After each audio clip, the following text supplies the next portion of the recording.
I call the member for Shortland. Thank you, Mr Deputy Speaker. The Abbott government's decision to rip $80 billion out of the health and education budget will have a dreadful impact in my electorate of Shortland.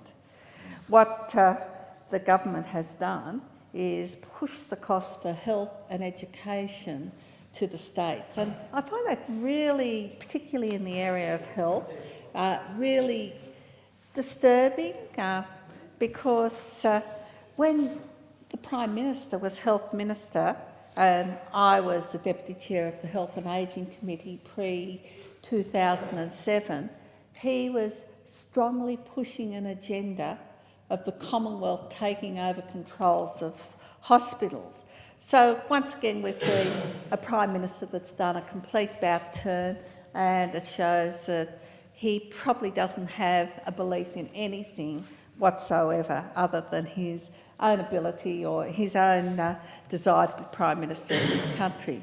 But to the important substance of my contribution to this debate, and that's about the impact that the GP tax will have on the people of Shortland electorate.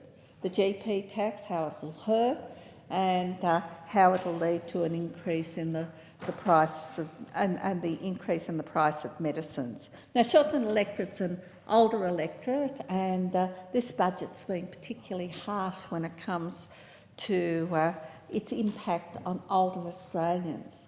Pensioners set to lose a considerable amount of their income under the proposed indexation scheme that that's been outlined in this budget, along with the impact of the $7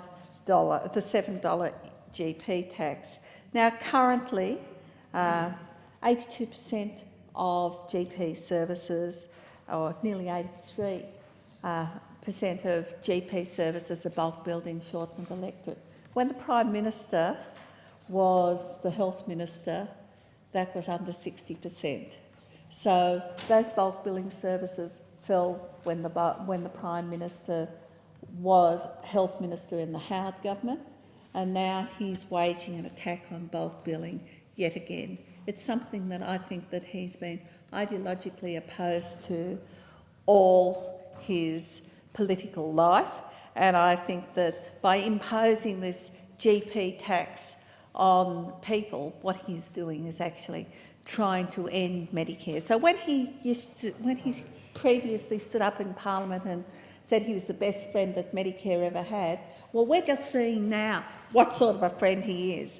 And I'd say that the Prime Minister, if that's the way he deals, he looks after his friends, it shows that that friendship isn't worth having. Now, of course, this GP tax will fall disproportionately on older people in Shortland electorate. The majority of GP services for older Australians are bulk billed. And I thought I'd like to share with the Parliament just how it's going to impact on one pensioner in Shortland electorate. And the brother of this pensioner wrote to me yesterday and said, "My sister is an aged pensioner. She's a widow, therefore on a single pension, no other income. She was diagnosed with a serious liver and pancreatic disease. She saw her GP, who ordered blood tests over 3 consecutive days. Under this new arrangement, she will have to visit the GP to order the tests. She then has to have 3 blood tests, and then she has to go to the GP to get the results. And that'll be 5 visits at $7 a pop, and that'll cost her $35 a week in that 1 week. This is outrageous. She has increased medication following the diagnosis, which means an increase in the cost of her medication. And to be quite frank, at this particular stage in her life, with a very serious illness, she does not need the financial concerns which will accompany this health issue she has. Mr Deputy Speaker, this is a heartless tax. This is a cruel tax. This is a tax that will impact on those people that can least afford it. And I say that the Abbott government stands condemned for the hurt it's going to impose on Australia.